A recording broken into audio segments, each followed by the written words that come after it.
radiovostok.ch.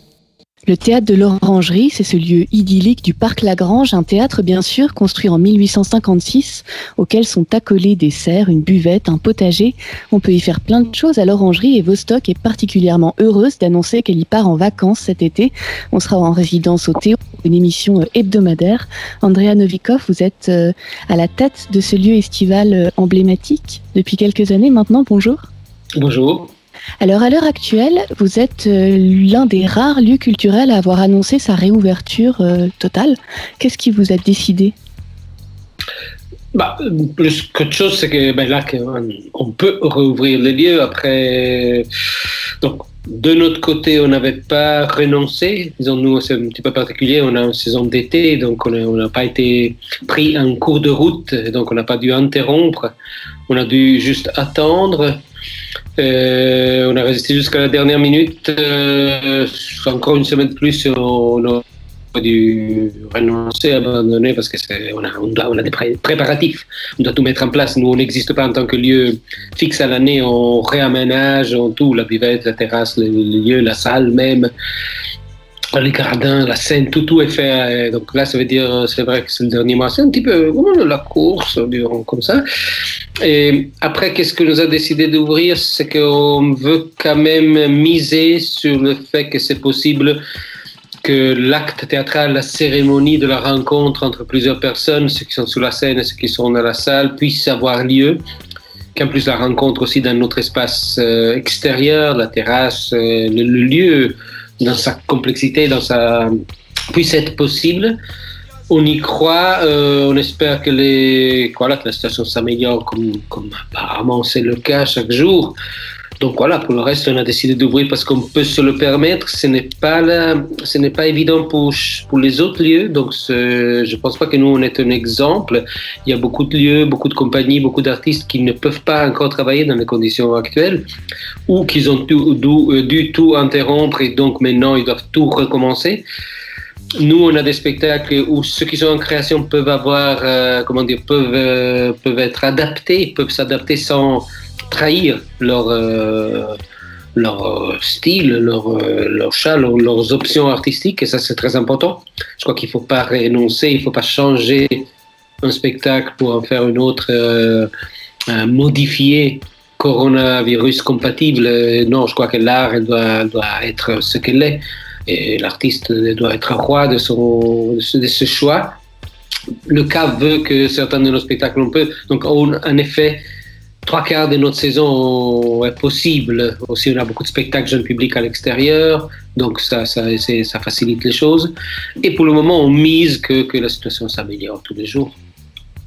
Et du coup, c'est quand même bien de pouvoir sauver 3/4 de sa programmation. Cette période un peu de flou, d'incertitude, elle vous a permis plus de spontanéité ou c'était vraiment avant tout un casse-tête à tout niveau ? Oh, casse-tête, tout simplement. Casse-tête.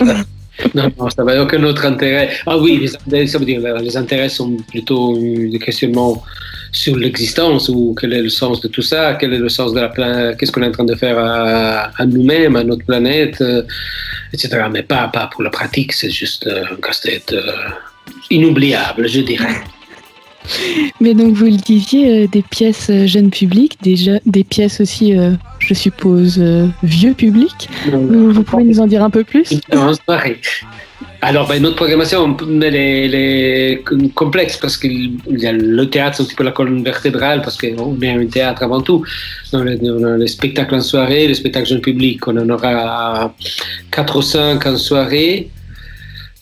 Peut-être même plus, j'ai perdu un petit peu le compte, et sur la même quantité plus ou moins pour le jeune public. Je ne vais pas encore dévoiler la saison si c'est possible parce que quelque part il y a encore des spectacles qui pour des raisons justement ou des normes sanitaires on n'est pas sûr à 100% qu'on pourra accueillir, et des spectacles qui sont en train de revenir parce que tout d'un coup on les avait abandonnés, donc j'attendrai encore 2 secondes. Je peux en citer. Oui, il y aura, disons que voilà, on commence avec une tempête de Shakespeare, ça tombe bien, la tempête, on vient d'en vivre une, on est en plein dedans, on pourrait dire, et Shakespeare, c'est quand même le grand maître du théâtre qui quand même, dans les moments importants, nous rappelle peut-être les choses importantes. faut ne pas oublier que Shakespeare écrivait parfois pendant qu'il y avait la peste à Londres. Ça ne l'a pas empêché d'écrire, comme à nous, ça ne nous empêchera pas de continuer à pratiquer nos métiers, même si ça les rend difficiles, mais ça ne va pas nous l'empêcher. Donc ça, je dirais que voilà, petite chose que je vous dis aujourd'hui, c'est celle-là. Pour le reste, attendons encore quelques jours, le temps que les choses se mettent en place. Bon, et puis donc sans vous faire rentrer plus avant dans la programmation, on ne fait pas que du théâtre à l'Orangerie par ailleurs. Musique en été a été annulée. Est-ce que vous allez proposer quelques concerts comme à votre habitude ou pas tant? Oui, on va proposer quelques concerts et d'ailleurs, alors est-ce que je peux en parler? Oui, je crois que oui. Oui, je crois que c'est en accord avec la ville. Il y a une collaboration avec Jacob Graf qui s'occupe de musique en été. Une collaboration qui la ville soutiendra pour cet été afin de pouvoir accueillir des groupes genevois, romans sur la scène. Je ne connais pas encore les détails, c'est Maël Chalard, notre administrateur et programmateur musical qui s'occupe en détail de la question.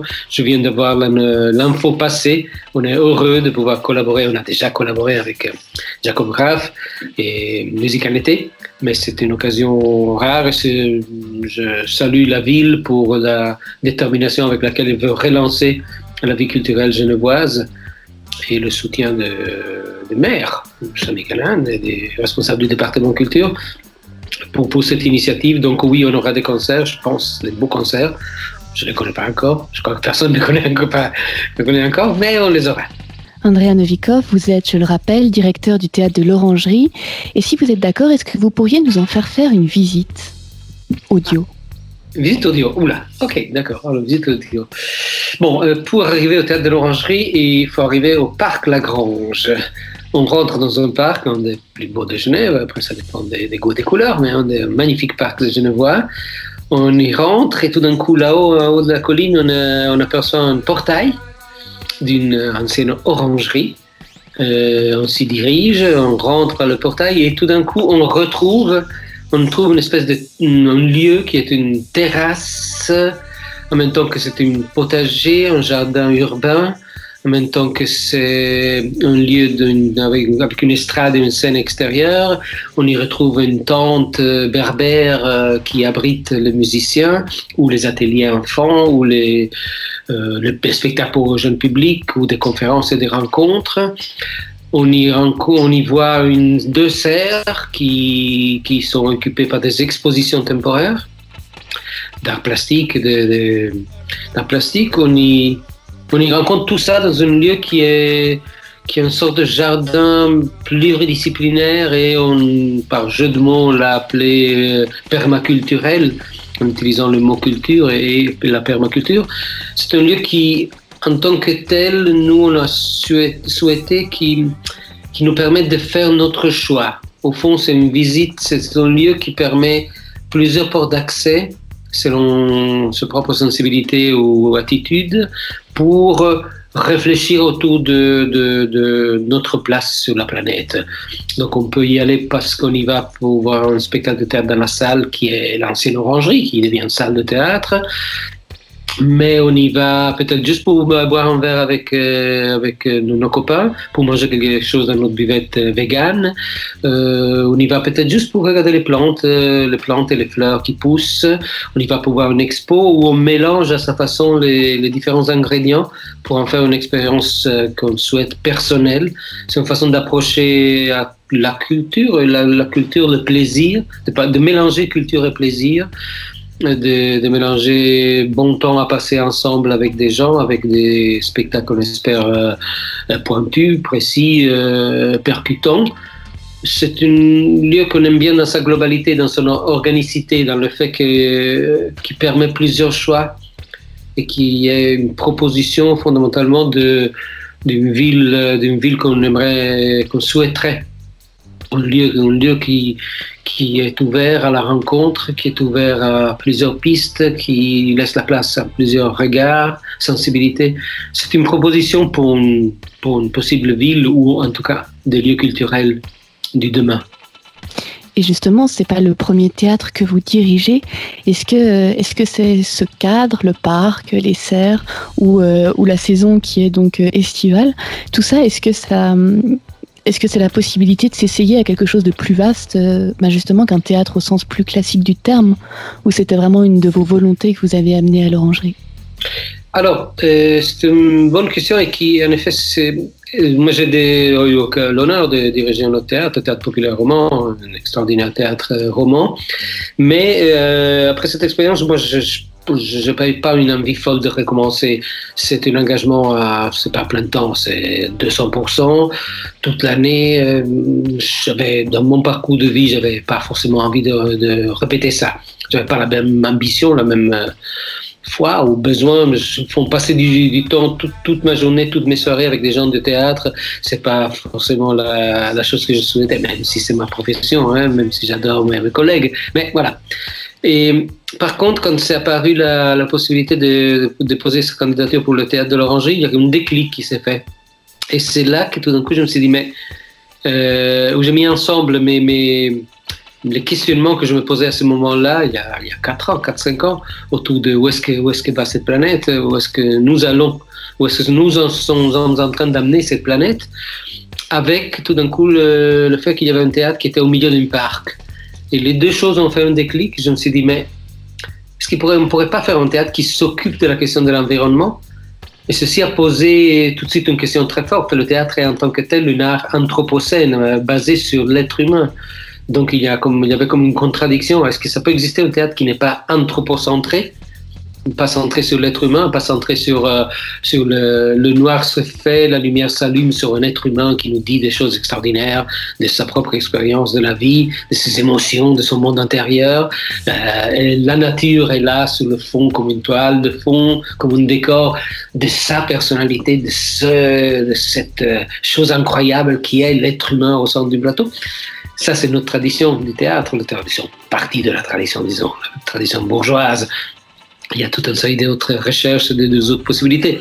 Mais c'est vrai, quand on pense théâtre, on pense souvent un comédien, une comédienne au centre du plateau qui dit des choses importantes ou qui vit des choses importantes. Et je me suis posé la question, est-ce que ça existe, quelque chose qui n'est pas anthropocentré? Est-ce que ça peut exister, là, une cérémonie qui ne l'est pas? Alors, évidemment, la réponse a été oui. Je me suis dit oui, ça peut exister. Et en plus, ça doit exister. On doit réussir à créer un théâtre qui inclut la parole de ceux qui n'ont pas parole, qui n'ont pas eu la parole sur une scène. Donc, qui inclut la parole de la lumière, que la lumière puisse parler, que l'espace en tant que tel, le vide et le plein puissent parler. Ceci, par exemple, la danse, ça existe. La danse sait faire parler le silence, les espaces, les volumes, les géométries, les corps. Donc la danse est un art non anthropocentré, même si il y a des danseurs. C'est un art qui fait déjà de la place aux autres entités présentes sur la planète, permet de parler. Donc je me suis dit proposer et inviter mes collègues à réfléchir, à proposer un art qui n'est pas anthropocentré, où l'être humain a sa place, mais à sa place, et pas qu'il prenne toute la place. C'est très beau. Et pour finir, Radio Vostok va poser ses valises à l'Orangerie de début juillet à fin août. Et ça, c'est très anthropocentré, hein, la parole à la radio. Est-ce qu'elle vous réjouit autant que moi, cette collaboration? Oui, bien sûr, ça n'a pas trop fort. Ça nous réjouit, bien entendu. Ça nous réjouit de vous accueillir, de laisser que nos histoires passent, les histoires que vous aurez envie de raconter, les gens que vous allez avoir envie de rencontrer, se diffusent dans l'air. Quelque chose qui se diffuse dans l'air, c'est aussi le pollen. Le pollen, c'est le parfum. Donc, la voix, ça peut se diffuser. Ça permet à quelqu'un qui écoute de devoir imaginer, donc de faire travailler son propre monde intérieur. Ceci, pour moi, c'est quelque chose qui nous libère de la contrainte à des images standardisées. Donc, on me fait travailler. Moi, j'ai grandi en écoutant la radio. Et je pense que des rêves, et pouvoir imaginer ce qu'on ne peut pas voir, c'est un outil fondamental qu'on a beaucoup perdu dans notre société de l'image constante et totalement présente, qui nous vole aussi les imaginaires. Donc moi je trouve que la radio est un outil très intéressant qui peut libérer les imaginaires. Alors rendez-vous cet été. pour libérer les imaginaires. Le théâtre de l'Orangerie ne saurait tarder à dévoiler sa programmation plus officiellement. Pour se tenir au courant du déroulement de cet été, rendez-vous sur leur page Facebook ou sur théâtreorangerie.ch. On peut y faire plein de choses à l'Orangerie, manger, danser, du yoga, voir une pièce de théâtre évidemment, boire des verres, rencontrer des gens, écouter des concerts. On peut même ne rien faire sur un fond sonore de chants de grenouilles et c'est suffisant. Radio Vostok y sera aussi en direct tous les jeudis en fin d'après-midi. Andrea Novikov, vous êtes le directeur de ce théâtre. Merci beaucoup et à bientôt. Merci à vous et à bientôt. radiovostok.ch